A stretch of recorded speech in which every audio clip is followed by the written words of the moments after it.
Hey everyone, in this video I'll show you how to transfer Robux to another account. Let's get started.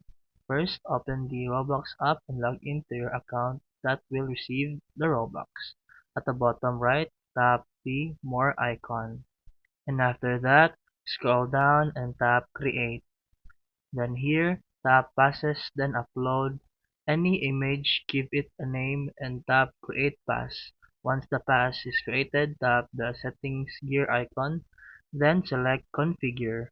Then now go to Sales, turn on Item for Sale, and set the price to the amount of Robux you want to send. Next, log into the account that's sending Robux. Find the Game Pass and buy it. Then the Robux will be added to the receiving account.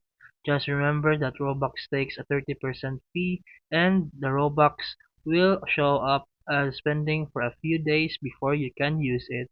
And that's it for today's video. If you found this helpful, please like and subscribe for more videos. See you in the next one.